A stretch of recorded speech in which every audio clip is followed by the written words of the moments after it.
What if I told you that counting days could actually change your soul? Not metaphorically, not poetically, but actually deeply transform who you are. Because that's what we're stepping into right now.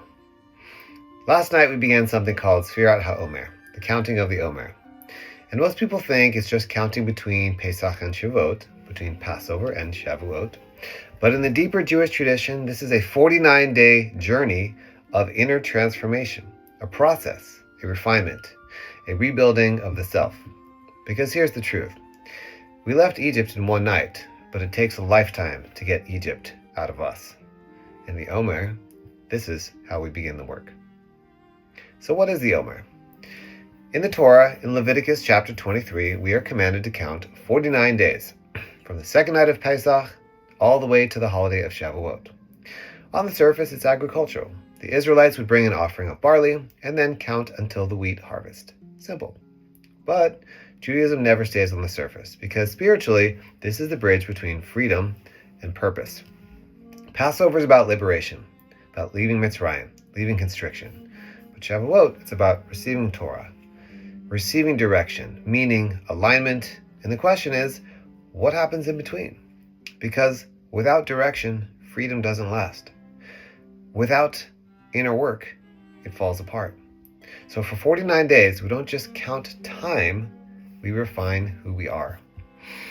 Each night of the Omer, we make a blessing.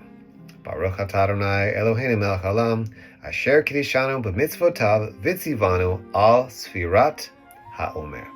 Blessed are you, Hashem, God, ruler of the universe, who has sanctified us and commanded us to count the Omer. And then we say, today's day 1, today's day 2, etc. Every single night. Now, if you miss a single day, this is the game, you can keep counting, but without the blessing, which is already a teaching, because consistency matters, presence matters, and showing up matters. Because this might be one of the only mitzvot where the action is awareness itself. You are literally commanded to be conscious of time. Now here's where it gets powerful. The Kabbalists teach that these 49 days correspond to the 7 core emotional attributes of the soul, the Sefirot. These are not abstract ideas. These are the building blocks of who you are. Week by week, we move through them. Day by day, we refine them. We begin with Chesed, lovingkindness. So the first week is all about Chesed. Second week, Gevurah, boundaries, discipline, constriction. Third week is Tiferet, which is harmony or beauty. Fourth week is Netzach, which is endurance, also known as victory or drive. And the next week is Hod, which is humility or glory. Yesod is foundation, that's week 6. And Malchut is presence, leadership, and also it's connected with the Shekhinah, the indwelling feminine presence of God. Now, each week is any one of these, and each day is a combination. So for example, today is the first day of the Omer, so we are on the Chesed day within the Chesed week, right? Tomorrow will be Gevurah within Chesed. The next day is Tiferet within Chesed, and so on. So there's 49 combinations, 49 opportunities, 49 chances to refine how you love, how you hold boundaries, how you show up in the world. Because let's be honest, too much Chesed, you become giving with no boundaries. You lose yourself. Too much Gevurah, you become too rigid, too harsh, closed. So the goal is not one trait, it's integration. It's balance and alignment. The Omer is emotional refinement, day by day, trait by trait. And then something happens during this period. So we're told that the students of Rabbi Akiva, of which there were 24,000, died during the Omer. Thousands of them died. And the Talmud says they died not because of a plague, some people say this, but they died because they didn't treat each other with respect. So think about that. These were not ordinary people. These were Talmud Chachamim. These were Torah scholars, spiritual seekers. And yet they lacked the refined character, the midot. They had the knowledge, but not alignment. And that's the warning of the Omer. You can have the wisdom, you can have the learning, you can even have spiritual experiences, but if your character is not refined, you might just miss the point.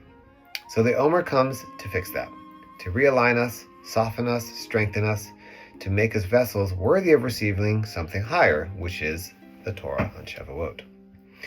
So what do we actually do with this? Keep it simple. Each day you focus on the trait of the day and ask yourself, where did I express this today? Where did I hold back? Where did I overdo it? Where did I miss the mark? So if you want to try this, you can try setting an intention in the morning for the midot, which is the character trait of the particular day within the context of the particular week. And in the evening, you can reflect on it. You can journal, you can meditate. I'm actually going to have a link to a free Omer journal that goes through all 49 days below. You can click on that and check it out. There's meditations and there's writing prompts and questions. But just to keep it simple, you can take one small action that's aligned with the day's energy. Because the goal is not perfection, right? The goal is awareness. The goal is growth.